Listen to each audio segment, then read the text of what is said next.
네, 안녕하십니까. 한국사 능력 검정 시험 고급 이론 강의를 진행하고 있습니다. 지난 시간 저희가 일제 강점기로 들어오는 과정에서 국권 피탈, 그 일제 식민 통치의 정치 경제적인 침략 내용까지 살펴봤습니다. 문제는 이 기간 동안에 우리 민족의 저항은 어떻게 진행이 됐는가, 이걸 살펴보겠습니다. 이 시간에는 1910년대의 항일운동부터 대한민국 임시정부의 활동까지 살펴보기로 하겠습니다. 일단 이 식민 통치 하에서 일제에 저항했던 우리 민족의 독립운동은요, 각 시기별로 정리를 하십시오. 각 시기별로. 그러니까 1910년대, 10년대에 국내와 국외로 나눠져 있습니다. 여러분들 교재에 보시면 먼저 국외 나와 있죠. 그리고 이제 한 장만 넘기시면은 국내가 있습니다. 그러니까 10년대하고 20년대는 마찬가지입니다. 나중에 말씀드리겠습니다만은 일단 1910년대, 20년대는 국내와 국외로 나눠서 정의를 하시고요. 그러니까 국내 활동과 국외입니다. 그 다음에 또 하나 1930년대 때는 한중연합작전, 이렇게 이제 제목을 붙여서 정리하시면 되고요. 1940년대 때는 한국광복군, 그다음에 조선의용대, 이렇게 해서 나눠서 정리하시면 됩니다. 그러니까 한국광복군이라면 대한민국 임시정부의 정규 부대를 얘기하고요. 조선의용군이죠. 조선의용군이라고 한다면 조선 독립동맹의 군사력 기반입니다. 조선 독립동맹은 사회주의 계열이고요. 그다음에 한국광복군, 대한민국 임시정부는 민족주의 계열이 되겠습니다. 그래서 그 두 개에 나눠서 보시고요. 30년대는 한중연합작전, 1910년대와 20년대 때는 국내와 국외로 나눠서 정리하시면 되겠습니다. 자, 그중에 제1장 1910년대 항일운동에서 국외부터 좀 살펴보기로 하겠습니다. 국외에 그러면 어디를 얘기하느냐? 지도에서 보시면요, 주로 간도라든가 만주죠, 연해주 이쪽이 되겠습니다. 거기는 1910년대 항일 독립운동 기지예요. 그래서 국외 무장 독립운동 기지 건설, 이게 1910년대 독립운동의 방향입니다. 국외에 그러면은 만주, 그 다음에 다음 페이지 보실래요? 연해주, 그 다음에 중국, 그 다음에 한 장을 넘기시면은 미주, 일본, 여기가 되겠습니다. 이거 외에도 한인들이 살고 있는 곳은 다 나옵니다만 주로 이 지역을 살펴보시면 돼요. 특히 그 중에서 어디겠어요? 만주와 연해주입니다. 만주와 연해주죠. 지리적으로 이제 지정학적으로 가깝잖아요. 국내 진입이 용이합니다. 거기가 이제 주된 위치가 되겠고요. 특히 만주 쪽에서 또 간도 쪽에서, 간도나 연해주 쪽에서 활발 활동했던 종교단체가 있었죠. 대종교입니다. 나철, 오기오 등에 의해서 만들어진 단군을 현대화시킨 종교 있었죠. 대종교가 주축이 되고 있었고요. 아울러 신민의 활동도 기억을 좀 해두자고 했습니다. 국내에서는 국내사대로 애국개몽운동, 이른바 실력양성운동을 하고요. 신민에서는 국외에서는 또 무장독립운동 기지를 건설하는 데 앞장을 서고 있었죠. 그래서 그 단체를 중심으로 해가지고 먼저 만주로 오기로 하겠습니다. 그 대표적인 독립운동 기지라든가 그 다음에 항일 결사 단체를 좀 살펴보자고요. 만주 쪽에 보면은 서간도에 삼원보라고 있습니다. 지도에서 위치를 한번 확인하십시오. 서간도 압록강 바로 건너편이죠. 삼원보. 그리고 이제 그 삼원보라고 하는 것은 독립운동 단체가 아닙니다. 삼원보라고 하는 일종의 이거죠. 삼원보라고 하는 기지, 땅을 사는 거예요. 땅을 샀더니 거기에 이제 여러 개 독립운동 단체 또는 항일 결사 단체 등이 조직이 되는 겁니다. 지도에서 보시면은 뭐가 있어요? 경학사, 부민단, 대한독립단, 한족회, 그 다음에 서로군정서, 또 신흥강습소. 이 신흥강습소가 나중에 뭐가 되냐면은 신흥무관학교가 됩니다. 그러니까 요즘에 이제 사관학교가 되는 것이죠. 독립군 지휘관을 양성하는 겁니다. 그 다음에 용정으로 하겠습니다. 용정, 동간도라고 한다면 우리가 여기가 서간도 쪽, 동간도 여기가 길림성 쪽이죠. 여기가 이제 그 요령성이고 여기는 북간도, 흑룡강성입니다. 묶어서 우리는 뭐라고 그랬죠? 간도 또는 만주라고 했잖아요. 그죠? 만주입니다. 그래서 용정, 동간도 쪽에 보겠습니다. 거기에 지도상에 보면은 두만강 쪽이죠. 위치는 이쪽이 되겠습니다. 여기가 삼원보고요. 그 다음에 이쪽 용정 쪽이 되겠죠. 여기에 보면은 서전서숙이라든가 학교입니다. 뒤에 숙자가 들어가 있는 학교는요, 바로 기숙사 시설도 갖춰진 그런 학교예요. 그 다음에 역시 동간도에 환인 있죠. 환인이라고 한다면 영종 바로 위에 그쪽이에요. 그쪽이 이제 환인 땅이 되겠습니다. 여기에도 독립군 기지가 만들어집니다. 특히 교재 다음 장에 보시면은 대종교 2대 교주 윤세복이라는 사람이 동창학교를 세워요. 그래서 여기서 이제 학생들을 교육을 시키는 겁니다. 교육을 시키는 거죠. 그 다음에 3대 교주가 대종교에 누구냐면 김교헌이라는 사람인데 이 사람이 쓴 신단실기라든가 신단민사 등이 교재로 여기서 사용이 되고 있었습니다. 주로 대종교의 활동이 두드러지고 있었다라고 하는 것이죠. 이 대종교는 독립쟁취를 목표로 한말의 의병전쟁을 계승한 그런 종교 단체이기도 했었습니다. 그러다 보니까 간도 쪽에 많은 독립군 양성 시설들을 조직을 했었던 것이죠. 그러면 연해주로 가겠습니다. 연해주는 신안촌이라고 하는 타운 형성입니다. 연해주. 원래 연해주는 중국 땅이라고 했죠. 제2차 아편전쟁을 중지한 러시아가 확보를 했습니다. 그러니까 새로 이제 개척한 지역이었어요. 이건 이제 블라디보스톡이다 해서 동쪽을 지배하다 뭐 이런 뜻이라고 해석했었죠. 그러니까 새로 개척한 이 지역에 대해서 우리나라 사람들이 이쪽으로 들어가는 것을 허용했어요. 그래서 거의 뭐 개척을 해놓은 거죠, 사실은. 근데 1937년에 그 중일전쟁이 일어나고 일본이 여기까지도 쳐들어올 수도 있는 문제가 생깁니다. 왜냐하면은 일본이 한국인들을 탄압하는 과정에서 한국인들이 많이 살고 있는 이 지역을 쳐들어오면은 러시아 입장에서 상당히 불편하거든요. 그래서 이 지역의 한인들을 1937년에 중앙아시아 쪽으로 강제 이주를 시킨 적이 있었어요. 스탈린 때. 그렇죠? 그래서 우크라이나라든가 이쪽이 우즈베키스탄이라든가 이쪽이 중앙아시아의 그쪽의 개척의 또 주인공으로 한인들이 등장하게 되는 거죠. 지금 한인 3, 4세 정도 뭐 사람들이 많이 살고 있는 부분입니다. 하여튼 연해주의 신안촌이라고 하는 새로운 한인들의 촌이라고 하는 것이 여기에 형성이 돼요. 마을이 타운 형성됩니다. 거기 안에 지금 밑에 한민회 한민학교 성명회 대한광복군정부 권업회 대한국민의회 그리고 13도 2군 한인사회당 이런 단체들이 이 안에 신안촌 안에 만들어지는 거죠. 아시겠죠? 그중에 몇 개 좀 특징적인 독립운동 기지를 좀 보기로 하겠습니다. 먼저 대한광복군 정부부터 한번 봅시다. 1914년 이상설, 이동일을 정통령, 부통령에서 조직을 했습니다. 특히 1910년대 국외 독립운동 기지 중에서 유일하게 정부 조직을 띄고 있는 단체예요. 대한광복군 정부. 그렇죠? 유일하게 정부 조직을 띄고 있다라고 하는 거죠. 대한광복군 정부입니다. 자, 거기에 이 대한광복정부의 의 좀 보세요. 밑에 독립군 무장항일운동의 터전을 마련했으며 이제 무장항일운동의 이 무장항일운동을 위한 인재들을 양성을 하는 겁니다. 그 다음에 임시정부 수립의 단서를 제공하였다는 얘기는 최초로 유일하게 정부 조직을 뗐다는 겁니다. 이게 롤 모델이 돼요. 이걸 벤치마킹해서 나중에 상하이의 대한민국 임시정부가 수립됐다는 겁니다. 그 임시정부 수립에 하나의 단서를 제공해 줬다라고 하는 거죠. 자, 그 다음에 권업회라고 하는 단체가 있습니다. 권업회는 항일 독립운동의 전개와 교민의 단결 또 지위 향상에 노력했었습니다. 이 권업회가 1917년에 전로 한족회 중앙총회로 계승을 합니다. 이 로는 러시아입니다. 전 러시아 한족 중앙총회다 이런 뜻이죠. 이게 뭘로 가냐면 바로 밑에 보겠습니다. 5번, 6번 좀 묶어 놓으십시오. 그게 이제 계속 후신단체들이거든요. 1919년에 대한국민의회로 발전합니다. 손병희를 대통령으로 해서 대한국민의회가 만들어지고요. 그 다음에 13도 의군이 있습니다. 13도는 대한제국 때 그 행정구역이었죠.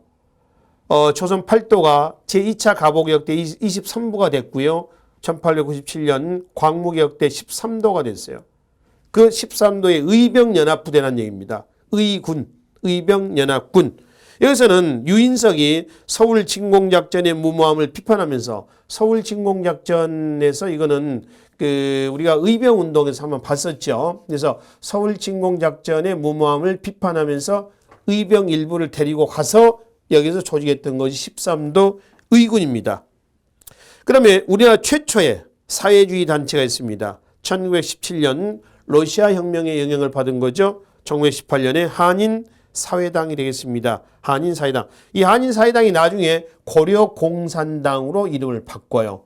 그래서 고려공산당 일부 본부는 상하이로 가고요. 일부는 또 소련으로 갑니다. 이르크츠크 지방에 가서 터를 잡고요. 그래서 나중에 이르크츠크 고려공산당과 상하이파 고려공산당의 충돌해서 러시아 적색군의 무장해제를 당한 사건이 일어나죠. 그게 바로 자유시 참변입니다. 그죠? 자유참변이죠. 나중에 20년대 자유시 참변에서 살펴보기로 하겠습니다. 1921년이죠.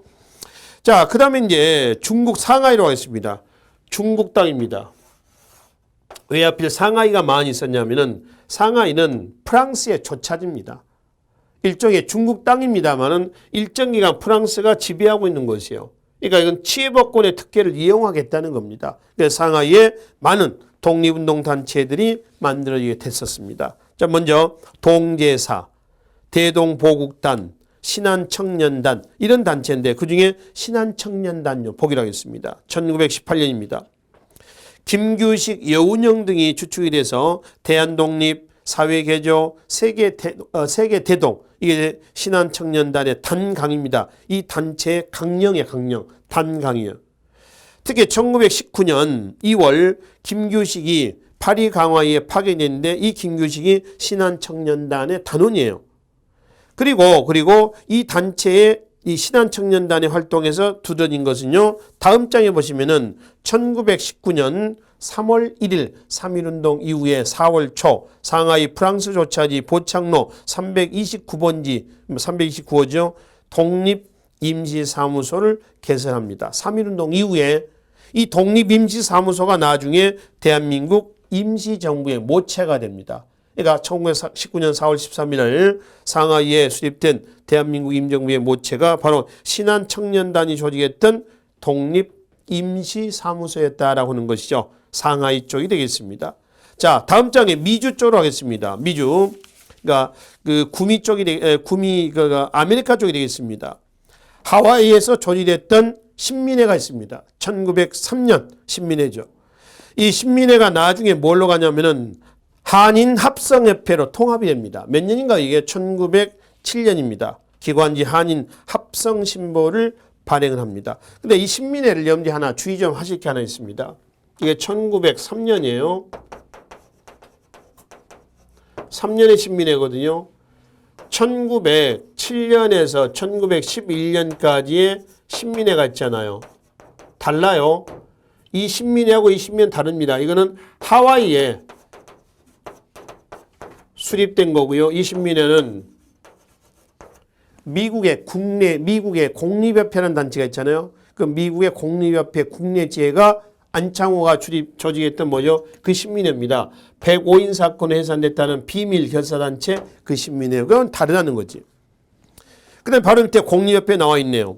원래는 1903년에 상항 친목회에서 시작됩니다. 상항은 샌프란시스코를 상항이라고 그래요. 음역하면은 상항이라고 얘기를 합니다. 자, 이게 1905년에 뭘로? 공립협회로 이름을 바꿔요. 이 공립협회는 미국 내에도 있고요. 해외에도 그 지회가 있습니다. 해외에도. 그렇죠? 그 국내 지회가 바로 신민회입니다. 그래서 이 신민회가 해산되고 나중에 1913년에 바로 밑에 흥사단이 있죠. 그 흥사단이 샌프란에 가서 안창호가 다시 조직을 한 거죠. 요 신민회의 후신단체가 흥사단 이렇게 되는 거죠. 이거는 공립협회. 미국의 공립협회의 국내 지회. 이건 다시 샌프란으로 가서 흥사단이 조직되는 이 내용이 되겠습니다. 아셨죠? 자, 그 다음에 이제 멕시코에 가면은 숭무학교라고 있습니다. 한자 한번 보실래요? 무를 숭상한다라고 하는 거죠. 그러니까 독립운동 기지. 그래서 독립군을 양성하는 이런 역할도 하고 있었다는 겁니다. 자, 다시 정리해 봅시다. 그래서 1910년대에 국외 독립운동 기지 그러면 만주, 연해주, 중국 상하이, 미주, 그다음에 여기에 이제 설치가 됐었는데 각 지역에서 해외에서 한인들을 중심으로 해서 항일운동이 전개가 되고 있었다는 점. 그리고 그 중에 하나 일본에 조직됐던 조선 청년 독립단이 있습니다. 1919년이죠. 이 조선 청년 독립단은 바로 28 독립선언 아시죠? 1919년 2월 8일 일본의 그 YMCA 앞에서 독립선언서를 낭독하고 만세 시위운동을 전개했던 28 독립선언입니다. 3.1운동의 직접적인 불쏘시 역할을 했었던 28 독립선언, 이걸 발표했던 단체가 조선청년 독립단입니다. 일본의 그 제일 유학생들 축축으로 해가지고 전개가 됩니다. 최팔룡이라든가 뭐 서춘, 백관수 뭐 이런 사람들이 주축이 돼가지고 전개가 된 거죠. 28 독립선언문은 이광수 있죠. 나중에 이제 변절했습니다만은 이광수가 작성했다. 이렇게 이제 알려져 있습니다. 자, 그래서 이제 1910년대 국외 무장 독립운동 기지는 거기까지 살펴보기로 하겠습니다. 국내로 들어오겠습니다. 1910년대입니다. 10년대 국내의 항일운동의 방향은 비밀결사단체 조직입니다. 왜 비밀결사단체를 조직을 해야만 했었는가 이거거든요. 자, 1910년대에 식민통치 형태는 무단통치입니다. 문무할 때 무라고 했죠. 또 헌병, 경찰 통치입니다. 우리는 왜 1910년대 항일운동이 비밀 결사운동이 전개돼야만 했는가에 대해서 정리를 하고 있습니다. 여기다가 10년대 보면 집회금지법이 있었어요. 이걸로 인해서 드러내놓고 할 수가 없거든요. 그게 전부 다 어디로 가는 거예요? 지하로 들어가는 겁니다. 지하로 가는 거죠. 그래서 이런 시대적 배경을 이해를 하시고 보시면 되겠습니다.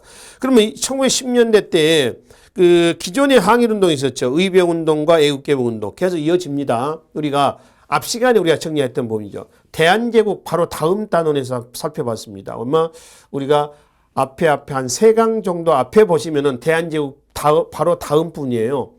항일운동의 두 방향을 쓰라 그럼 이거 썼었어요. 뭐죠? 가장 적극적인 의병운동하고 대내적인 항일운동, 애국개몽운동입니다. 그 애국개몽운동은 우선 힘이 없으니까 힘을 기르자는 거였죠. 실력 양성운동이라고 했어요. 그 다음에 의병운동은 1차, 2차, 3차 의병이 있었죠. 을미의병, 을사의병, 정미의병. 그런 이후에 서울 진공작전, 남한 대토벌작전 뭐 여기까지의 내용이 있었습니다. 그러니까 그것이 1910년에 딱 끝나는 건 아니에요. 1910년 한국병합이후에도 계속 진행이 되는 겁니다. 되는 거죠. 그건 그대로 진행이 되고 이 단원에서 와서 1910년대 국내의 대표적인 비밀 결사단체의 활동을 살펴보자는 겁니다. 자, 교재 다음 장에 가시면은 독립의금부, 송죽회, 광복회 쭉 내려주십시오. 조선국권회복단, 자립단, 그리고 조선국민회 이게 대표적인 1910년대 국내의 항일운동 단체입니다. 여러분은요, 아까 말씀드렸습니다만은 1910년대, 20년대는 국내와 국외로 나눠서 정리하시라고 했죠. 이게 10년대인지 20년대인지 아니면 국내인지 국외인지 구분을 좀 하시고 그중에 대표적인 독립운동 단체의 활동을 잘 매치 좀 시켜 놓으시라는 겁니다. 그럼 10년대 독립의금부부터 한번 보겠습니다. 국권 강탈 이후에 시도한 최초 첫 번째 독립운동 단체입니다. 독립의금부입니다. 자, 이거는 임병찬이라는 사람이 있죠. 이 전라도 나간 이제 순천 쪽이 되겠습니다. 군수 임병찬이 고종의 밀조를 받아서 복벽주의를 제창하면서 조직을 했습니다. 이 임병찬이 누구냐면은 최익현이 제2차 을사의병 때, 물론 1906년 병호 의병입니다만은 2차 의병 때에 순창에서 관군과 대치했다가 신하된 도리로서 어떻게 왕의 군대, 임금의 군대하고 싸울 수 있느냐. 그래서 중도 포기하고 부산에서 배를 타고 대마도로 끌려갔죠. 갔다가 올 때에 최익현은 주검으로 왔습니다. 단식 순절했다고 그랬죠. 이때 같이 끌려간 사람이 임병찬이에요. 임병찬은 최익현의 제자거든요. 그래서 그 임병찬이 고종의 밀조를 받고 복벽주의는 쉽게 하면 왕정복고입니다. 다시 전제 군주제로 되돌아가겠다는 거죠. 복벽주의를 지향을 하면서 전라도 유생을 끌어안고 조직된 것이 고종의 밀조로 조직된 것이 독립의금부입니다. 자, 정리합니다. 전라도 유생이 주축이 됐다는 겁니다. 근데 바로 밑에 한번 봐봐요. 경상북도 유생이 주축이 됐던 게 하나 있습니다. 네 번째 뭐예요? 바로 조선 국권 회복단 이란 단체가 있죠. 경상북도 대구 유생들 주축을 하고 있고요. 자, 독립의군부는 전라도 유생을 주축을 하고 있다는 점. 서로 상대적인 부분들이니까 잘 비교하면서 정리를 좀 해보시다는 얘기입니다. 아셨죠? 자, 그 다음에 또 하나 독립의군부는 복벽주의를 지향한다고 그랬죠. 근데 복벽주의의 반대, 공화주의를, 즉 공화정을 지향했던 단체가 하나 있습니다. 바로 밑에 광복회입니다.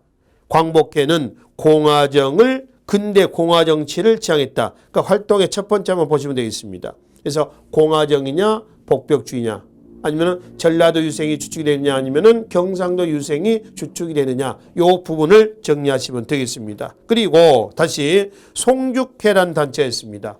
송죽회는 평양의 숭실여학교 교사들이 조직했던 유일한 여성 단체가 송죽회가 되겠습니다. 그리고 광복회로 하겠습니다. 광복회는 1910년대 항일 결사 중에서 가장 활발했다. 왜? 군대식으로 조직됐기 때문에 가장 활발한 활동을 했던 단체였다. 원래는 1913년에 대한광복단이 광복회로 개칭이 된 겁니다. 같은 단체라고 보시면 되겠습니다. 그리고 공화정을 지향했다는 점, 그리고 이제 독립군을 양성을 하고 독립군 군자금을 모금하고 있었다라고 하는 점, 그렇지? 자, 그러다가 1918년에 해산이 된 그 대한광복단, 이른바 광복회가 되겠습니다. 그러면 조선국권회복단은 아까 말씀드렸죠? 독립의군부하고 특징을 좀 구분하시면 되겠습니다. 시회를 가장했다고 그랬죠. 시회. 일종의 문학 동인을 가장합니다. 대놓고 드러내놓고 우리 독립운동 하겠다라고 하면은 이거 발각돼서 처형이 될 거 아닙니까? 그래서 시회를 가장한 단체가 되겠네요. 자립단이 있습니다. 평양의 대성학교 출신 학생들이 조직했던 자립단. 평양 대성학교는 신민회가 후원했던 민족 교육을 위해서 설립했던 학교가 되겠습니다. 그리고 마지막에 조선국민회라는 단체가 있습니다. 참고하시고요. 그중에 여러분들이 독립의군부, 광복회, 그다음에 조선국권회복단 있죠. 요 세 단체의 활동은 기억을 좀 해 두시기 바랍니다. 자, 다음 자로 넘어가세요. 1910년대에 가장 이제 대표적인 독립운동 뭐가 있어요? 3.1운동이 있습니다. 3.1운동의 경과보다는 배경과 결과를 중심으로 해서 정리를 좀 하셨으면 좋겠습니다.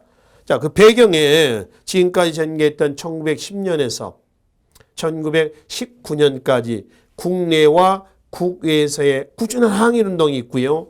또 대외 국제적인 분위기 속에서 보면 민족 자결주의 영향도 받습니다. 여기다 고종의 독살설, 고종 황제의 독살설이죠. 여기다가 직접적인 3.1운동에 불쏘시개 역할을 했던 것이 바로 28 독립선언이라고 있습니다. 그 중에 민족 자결주의 좀 잠깐 좀 보고 넘어갑시다. 1차 대전 아시죠? 1차 대전은 1914년에서 18년까지입니다. 이건 제국주의가 좀 확산이 된 겁니다. 제국주의는 식민지 쟁탈전 얘기를 하는 거죠. 이게 확산이 돼서 1차 대전이 터졌거든요. 1차 대전은 연합국하고 동맹국하고의 싸움이거든요. 연합국에 영국, 프랑스, 러시아, 일본, 이태리, 미국, 세르비아 이런 나라가 있고요. 동맹국에는 독일, 오스트리아, 오스만 투르크, 불가리아 이런 나라가 있어요. 누가 승리했나요? 연합국이 승리를 했죠. 그리고 1918년에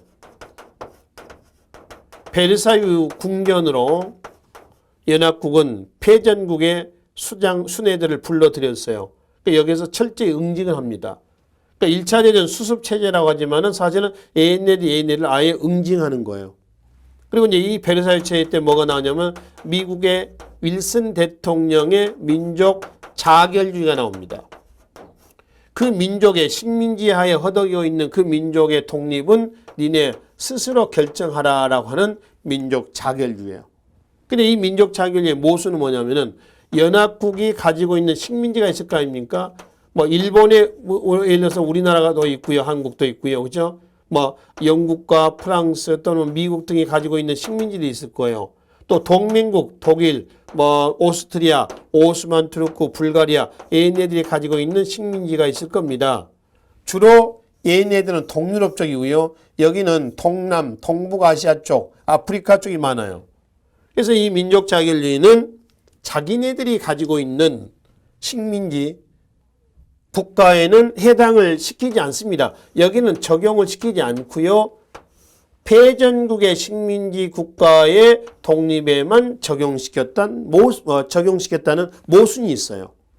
그러면 우리나라는 일본은 당시 연합국이에요? 아니면 동맹국이에요? 일본은 연합국입니다. 그 연합국의 식민지에 우리나라가 있었거든요. 그러니까 우리나라는 민족 자결류의 직접적인 영향을 받은 거예요? 안 받은 거예요? 안 받은 거죠. 그래 간접적인 영향을 받아서 여기서 뭐가 터졌어요?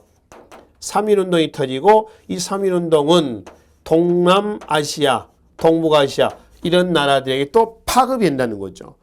뭐 중국의 오사운동이라든가 또는 뭐 인도라든가 간디 있죠? 반영운동 이런 데까지 영향을 준다는 겁니다. 그러니까 이 민족 자결주의는 직접적인 우리가 영향을 받은 건 아니고 간접적인 영향을 받은 것이다. 아셨죠? 그래서 이제 독립운동, 3.1운동은 그렇게 해서 시작이 됩니다. 경과 좀 보겠습니다. 3.1운동에 동참했던 종교단체는 천도교, 기독교, 불교입니다. 이 민족대표 33인이 주체가 되는데 왜 33이냐 하면은 33이라는 숫자는 불교에 있어서 그 관음 사상에서 나옵니다. 그러니까 33이라는 숫자는 어떤 의미냐면은 모두 전체 이런 의미를 가지고 있어요. 불교계의 한용운이 동참하면서 아마 33이라는 특정 그런 숫자가 아마 반영이 된 것 같아요. 그래서 준비를 안 하고 있었던 건 아닌데 28 독립선언의 영향을 받아서 국내에서 종교계를 중심으로 해서 뭔가 준비를 했던 거죠, 본격적으로. 고종의 인산일, 장례일입니다. 장례일을 3월 3일로 하고, 당시 이제 3월 3일 장례일 날, 그 3월 3일로 했는데, 원래는 3월 3일날 하려고 했답니다. 근데, 반발하는 거죠. 국왕의 장례식 때, 장례일 때, 어떻게 이런 운동을 할 수 있냐. 이건 불충이다. 안 된다. 그래서 이제 3월 2일로 하자. 이랬답니다. 3월 2일은 또 기독교 계열에서 반대했답니다. 왜냐하면 3월 2일이 일요일이었다는 거죠. 예배 봐야 된다. 이런 얘기죠. 그래서 3월 1일 토요일로 결정이 됩니다. 3월 1일이 토요일이고요. 전날 2월 28일이 전날 금요일이 있는 겁니다. 그래서 금요일 날 인쇄를 해서 전국에 이제 배포하는 거죠. 독립선언서를. 독립선언서의 주요 내용이라든가 마지막 공약 3장은 다음 장 마지막에 나와 있으니까 꼭 한번 읽어보세요. 아셨죠? 3.1 독립선언서와 내용들, 주요 내용들입니다. 자, 그래서 배포를 해서 3월 1일 날 원래 이제 탑골공원에서 하기로 했는데 당일날 아침에 장소가 변경이 됩니다. 인사동 태화관 건물로 바뀌어요. 왜냐하면은 바뀌게 된 배경은 혹시 독립운동을 전개하는 과정에서 탑골공원에서 무력 시위가 나오잖아요. 그러면은 일제에 탄압을 받아서 희생자가 나오면 어떡하느냐. 그래서 하지 말고 태화관으로 가서 독립선언서를 낭독을 하고 거기서 끝내자. 여기서 장소가 옮겨졌던 모양이에요. 거기서 이제 태화관에서 대표 사인했던 33인 중 29명, 4명은 지방에 있어서 참석을 못했답니다. 그래서 이제 29명이 독립선언서를 낭독을 하고 조선총독부에 전화를 걸어서 자진 체포가 됩니다. 셀프 체포가 되는 거죠. 이 체포된 부분에 대해서는 뭐 여러 가지 설들이 있습니다만은 하여튼 뭐 확실한 내용은 없고요. 하여튼 그렇게 해서 체포가 됐어요. 근데 이제 그 3.1운동의 한계에서만 우리가 이제 그 부분을 다룹니다. 민족 대표가 끝까지 함께하지 못했다라고 하는 한계에서 이렇게 얘기를 하고요. 뭐 탑골공원에 모여있던 사람들을 좀 보호하기 위해서 미리 선수친 개념으로서 자수한 거 아니냐 뭐 이런 얘기도 있고 뭐 다른 얘기도 있고 그렇습니다. 여하튼 그거는 이제 별 문제고요. 그래서 탑골공원에서는 민족 대표가 이제 안 온단 말이에요. 나중에 보니까 태화관에서 독립선언서를 낭독을 하고 자진 체포가 됐다. 이런 사실이 알려지면서 독자적으로 시민과 학생들이 독립선언서를 낭독을 하고 여기서 이제 시위, 독립만세 운동을 전개하게 되는 겁니다. 이게 제1단계. 시위 점화 단계라고 합니다. 제1단계. 자, 그러면 이제 제2단계에 가겠습니다. 3월 10일경부터 해서 도시로 이제 확산이 돼 나가다가 제3단계 농촌 각지로 갑니다. 근데 여기서 1단계하고 2단계는 어떤 그 폭력적인 시위 모습은 없었어요. 그러니까 순수한 평화적인 만세 시위였었는데 제3단계로 넘어가면서 그러니까 농촌 각지로 확산되면서 폭력적인 시위 양상이 나옵니다. 왜냐하면 농민들이 대거 참여하면서 그래요. 토지조사 사업 등으로 인해서 많은 토지를 빼앗겼잖아요. 일제 경제 침탈로 인해서 농촌 살림이 여의치 않았었습니다. 그래서 농민들이 무기를 들고 연장을 들고 나오는 거죠. 이게 폭력화되는 겁니다.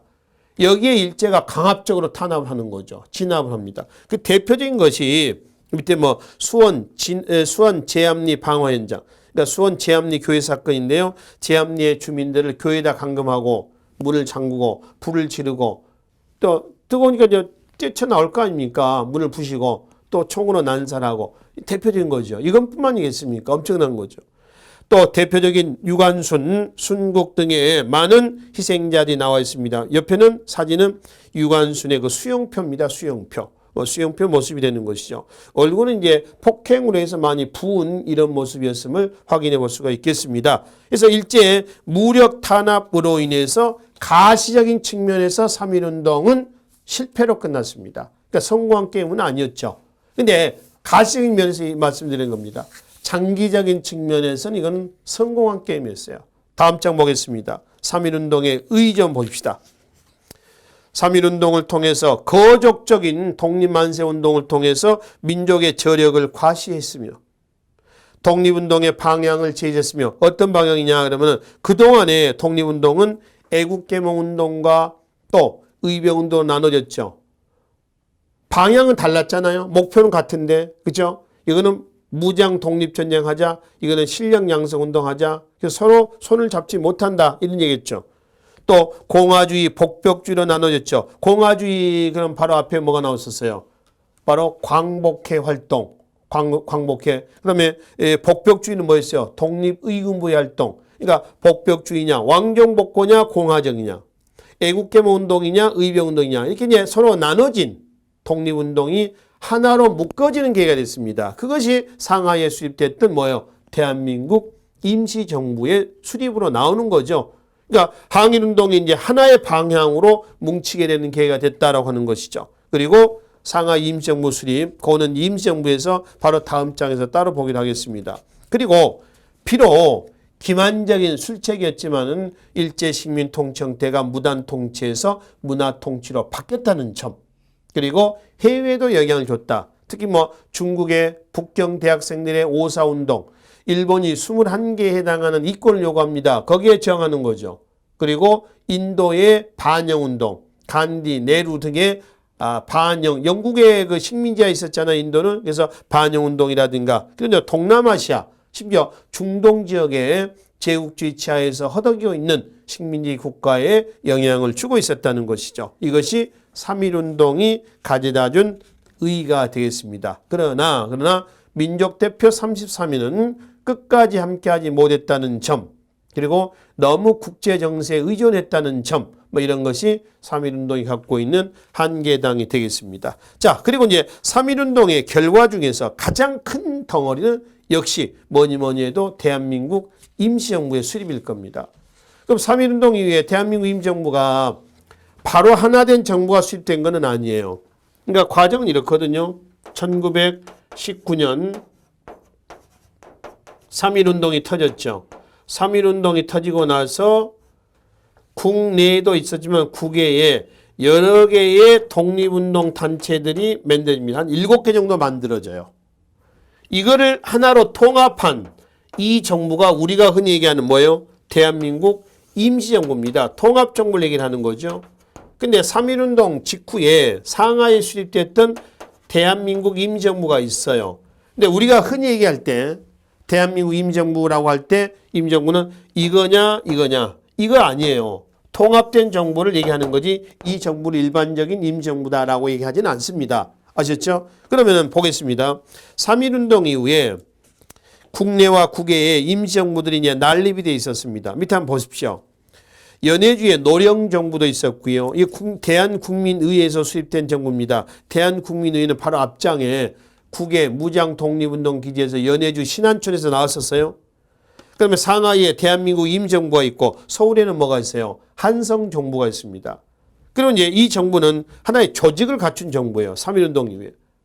근데 바로 밑에 조선민국 임정부, 신한민국 정부, 고려공화국, 간도 임정부 등은 이거는 간판만 있는 거야. 임시정부의 조직은 없어요. 그러니까 실체는 없지만 간판만 있는 정부입니다.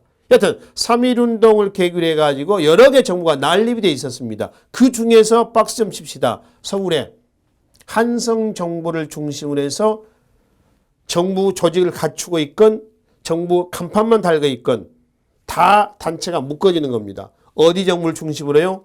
한성정부를 중심으로 해서 묶어진 정부. 이게 1919년 바로 밑에 9월 달에 하나로 통합된 상하이 바로 대한민국 임시정부예요. 그러니까 흔히 우리가 얘기하는 임정부는 이 통합된 정부를 얘기한다라고 이제 보시면 되겠습니다. 한국 사회 최초의 삼권 분립에 입각한 임시정부다라고 이제 보시면 되겠죠. 그렇죠? 어디에 수립했다고 그랬어요? 상하이에 수립이 됐었습니다. 자, 위치 좀 잠깐 보겠습니다. 근데 통합된 정부를 말이죠. 상하이에다 수립을 하자 이런 주장도 있었고요. 있었고 그다음에 일부는 상하이에다 하지 말고 어디다 하자.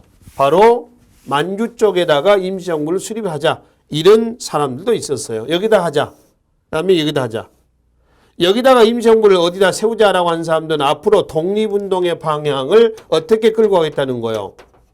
무장, 독립, 전쟁론으로 끌고 가겠다는 거고요. 상하이다가 임시정부를 수립하자, 통합된 정부를 수립하자라고 하는 사람들은 앞으로 독립운동을 외교 독립론으로 끌고 가자 이런 주장이었었어요. 근데 결국은 여기에다가 수립이 된 거죠. 그러니까 얘네들 세력이 여기에 동참을 잘 안 해요. 이제 연합하지 않는 거죠. 그래서 거기 보시면은 맨 위에 한번 봅시다. 그 대한민국 임시헌장 선포문 바로 위에 한번 보세요. 세계 각국과의 외교활동이 편리한 지리적인 이점이 반영되었으나 상하입니다. 무장 독립 전쟁론을 주장하면서 만주 지역에 임시정부를 수립하자는 의견이 반영되지 않아서 험난한 활동을 예고하고 있었다. 이거죠. 그래서 얘네를 이쪽으로 끌어안기 위한 조치로서 이승만이 1차 헌법 개헌을 해가지고 바로 이 무장 독립 전쟁론자의 수장이었던 이동희 있죠. 이동희를 국무총리로 앉혀요. 그래서 얘네들 세력을 이쪽으로 끌어안게 되는 겁니다. 이렇게 되는 거죠. 그 맨 밑에 보시면은 그 대한민국 임시정부 수립 이후에 헌법이 총 몇 번 고쳐지냐면은 5번 고쳐집니다. 1차가 1919년 9월 대통령 지도제. 이때 사법권이 만들어지면서 비로소 삼권 분립 체제가 만들어집니다. 이때 대통령이 누구죠? 이승만. 이때 국무총리의 누구예요? 이동휘가 나오는 거예요. 그렇죠? 이동휘가 나옵니다. 그럼 2차가 25년 국무령 중에 내각 책임 지도제. 흔히 내각제라고 그래 그냥. 내각제. 이때는 이제 사법권이 없어집니다. 왜냐하면은 상하이라고 하는 것은 우리나라 땅도 아니잖아요. 중국 땅이지만 프랑스의 조차지 아닙니까? 그래서 이런 땅에서 과연 사법권이 제대로 행사가 될 것이냐 이거거든요. 그래서 사법권 없어집니다. 언제 부활되냐면은 바로 5차 때 44년에 사법권이 부활이 돼요.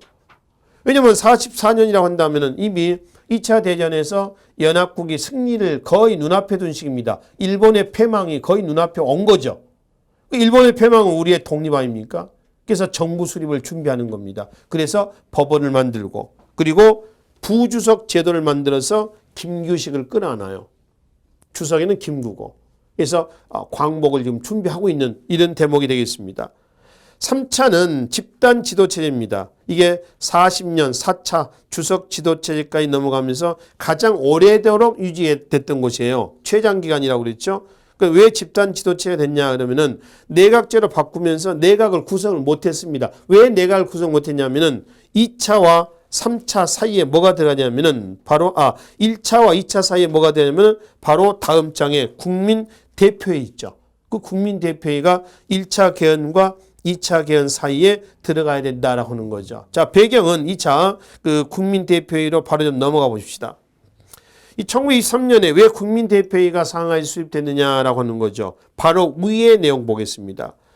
1차 개헌 때 대통령 지도 체제로 바뀌었죠. 1차 때 대통령제로 바꿨습니다. 대통령제의 모순은 옛날이나 지금이나 똑같아요. 가장 큰 건 독재입니다. 독재. 지금도 그러잖아요. 대통령제 문제점이 독재예요. 특히 이때 대통령의 누구였죠? 이승만. 이승만은 상하이에 있지 않았습니다. 워싱턴에 있었습니다.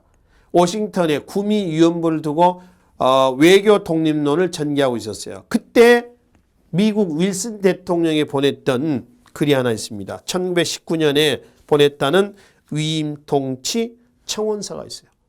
그 위임통치 청원서 내용에 1, 2, 3이 있죠. 맨 밑에 한번 봅시다. 자료에 열강은 한국을 일본 합정 밑으로부터 구출하고 열강은 장차 한국의 완전 독립을 보증하고 3번 한국을 당분간 국제연맹 통치하에 둘 것 이런 내용이 있어요. 이게 이제 나중에 들통이 난 거예요. 이거 신탁 통치해달라는 거 아니냐. 그래서 대통령의 문제, 이승만의 독재에 대한 문제, 이런 문제. 이게 이제 논의가 되는 거죠. 그래서 대한민국 임정부의 독립운동 방향을 이렇게 해서는 안 되겠다. 어떻게 할 건가? 그런 걸 논의하기 위해서 1923년에 국민 대표 회의가 소집이 된 겁니다. 1923년입니다. 그러니까 이 국민대표의 소집의 배경을 이해를 하시라는 거예요. 아셨죠? 근데 이제 결론은 결렬이 됐어요. 거기 뭐 창조파, 개조파 나와 있죠. 개조파는 임정부를 놔두고 문제점만 도려내자. 창조파는 조선공화국이라는 정부를 따로 세우자. 이건 무시하고. 그래서 새롭게 시작하자. 그래서 전자의 안창호, 후자의 김창수, 신채호, 이동희 등입니다. 근데 국민대표회가 결렬됐어요. 그러니까 창조파니 개조파니 얘네들은 상하이를 다 떠나버렸습니다. 떠나버렸죠. 그럼 누가 나왔어요? 이 회의에 참여하지 않았던 현상유지파. 이 현상유지파는 임정고수파라고도 얘기를 합니다. 임정고수파라고도 얘기한다. 현상유지파예요. 얘네들 누구죠? 김구 등이 잔류해가지고 임정부의 헌정체제를 바꾸자. 안 되겠다. 그래서 뭘로 바꿨어요? 이승만을 일단 탄핵을 하고 박은식을 임정부 2대 대통령을 앉혀놨죠. 그리고 헌법을 바꿔요. 대통령제에서 뭘로? 내각제로. 그 내각제로 바꾸면서 바꿔놓고 박은식은 이제 할 일 다 했잖아요. 내각제 하에서 대통령이 필요 없잖아요. 물러납니다. 그래서 내각의 국무령으로 누가? 김구가 등장합니다. 그렇게 해서 이제 2차 개헌이 되는 거예요. 2차 개헌이 25년에 뭐라고 했어요? 내각제. 내각제에 누가? 김구가 등장했습니다. 그럼 내각을 구성을 해야 되는데 국민대표의 결렬 이후에 임정부 요인들이 상하이를 다 떠나버렸어요. 사람이 없는 거야, 사람이. 그래서 이거 안 되겠다. 그래서 이제 바로 27년에 3차 개헌합니다. 뭘로? 집단 지도체제로 바꾸는 거죠. 그 배경을 이해하세요? 그 집단 지도체제가 이제 최장기간 오래 갑니다. 40년 4차까지 갈 때 4차 뭐죠? 주석 지도체제로 넘어갈 때까지 유지가 되는 거죠. 이때 강력한 김구 중심의 주석 지도체제로 바꿨어요. 그리고 마지막 5차 사법권 다시 부활이 되고 법원 부활입니다. 그 다음에 부주석에 누구를? 김규식을 앉혀가지고 김규식을 중심했던 세력도 끌어안고 또 김구를 중심했던 세력도 끌어안는 거죠. 그래서 주석, 부주석 지도체제. 이게 5차 개헌이었다는 얘기입니다. 그래서 총 5번에 걸친 헌정 개헌 과정을 겪었으며 그중에 1차와 2차 사이에는 뭐가 들어간다? 국민대표회의가 들어가야 한다라고 하는 것이죠. 자, 다음 자로 넘어가시면은 임시정부의 활동 내용이 나와 있습니다. 연통제와 교통국이 있죠. 밑에 군자금 조달 방법과 연계해서 정리하시면 되겠습니다. 연통제는 국내외를 연결하는 비밀행정 조직망이에요. 자, 부산에 뭐가 있었냐? 그러면 부산에 백산상의가 있습니다. 백산은 안희제호예요. 대종교 교도입니다. 이 백산상에서 군자금을 모금합니다. 국민의연금도 모금하고요. 애국공채를 발행합니다. 주식 발행하듯이. 그래서 여기에서 만주에 있는 이륙량이 있어요. 이륙양행은 영국인 그 스코틀랜드 사람입니다만 영국인 쇼라고 하는 사람이 운영했던 가게 이름이거든요. 1층, 2층인데 1층에서 이제 쇼라는 사람이 가게 이륙양행이라는 간판을 내걸고 장사를 하고요. 2층 건물을 임대해 쓰는 겁니다. 이륙양행으로 전달합니다. 군자금이라든가 문서 전달하죠. 여기서 배를 이용해서 상하이로 또 전달합니다. 국내와 국외를 연결하는 비밀행정 조직망. 이걸 뭐라고 그래요? 연통제라고 그래요. 또 하나 통신기관이었던 뭐가 있어요? 교통국이 있죠. 근데 연통제는 들통이 납니다. 이게 점조직으로 했는데 들통이 나가지고 이거는 깨져요. 1921년에 해체가 됐습니다. 그 다음에 외교활동에서 대한민국 임정부의 독립운동의 방향은 뭐라고 했어요? 외교활동이라고 했습니다.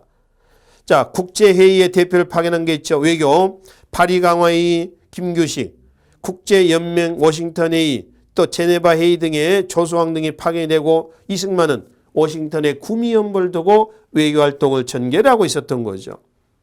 군사면에서는 밑에 1931년 한인애국단이 있습니다. 김구가 임시정부의 외교 독립론의 한계를 극복하기 위해서 31년에 한인애국단을 조직했는데 나중에 보겠습니다만은 32년 1월 달에 이봉창 또 그해 4월 달에 윤봉길 의거 그 이봉창 윤봉길 다 여기 한인애국단 소속이 되겠습니다. 육군 무관학교를 상하이에 설립하고요. 또 만주에 독립군들 여러 단체들이 있죠. 다 끌어안습니다. 직할부대로 흡수를 하고 또 임시정부의 정규 부대 1940년입니다. 중국 충칭에서 국민당 경비의 훈을 받고 한국광복군이 창설이 됐습니다. 대한민국 임시정부의 수립은 1919년이에요. 근데 임시정부 수립과 동시에 한국광복군이 조직된 건 아닙니다. 아시죠? 40년입니다. 이거는 충칭입니다. 충칭은 임시정부의 마지막 종착역입니다. 보세요. 상하이 임시정부가 수립돼서 계속 이동을 하다가 쫓겨나기도 하고 여기서 하다가 마지막 정착한 것이 중경입니다. 중경. 충칭이에요. 여기서 광복을 맞습니다. 광복을 맞은 총 10번 정도 이동을 하게 되는 거죠. 자, 문화면에서는 그 10번 정도 이동한 것은 다음 장의 마지막에 보시면은 상하이에서 윤봉길 의거를 계기로 상하이를 떠나가지고 마지막 40년에 충칭에 안착해서 광복을 맞이했다. 이런 얘기입니다. 마지막 문화면에서 임시정부의 정규 기관지 독립신문을 간행합니다. 1925년까지 간행을 했고요. 그다음에 사료편찬소를 설치해서 한일 관계 사료집을 간행을 하게 되는 거죠. 이거는 일제 조선사 편수에 있었죠. 어용단체. 박은식의 한국 통사가 유포가 되자 일제는 조선사 편수회를 통해 가지고 조선사를 조직적으로 왜곡을 했었죠. 이거에 대한 반발이 사료편찬소예요. 대한민국 임시정부의 활동이 되겠습니다. 자, 그래서 1910년대 항일운동은요, 대표적인 국내와 국외의 항일운동 단체, 그리고 3.1운동, 그리고 3.1운동의 결과 중에서 가장 큰 사건이었습니다. 대한민국 임시정부의 활동 내용까지 마무리를 하고요. 다음 시간에 1920년대 항일운동으로 넘어가서 나머지 부분을 정리하도록 하겠습니다. 수고하셨습니다.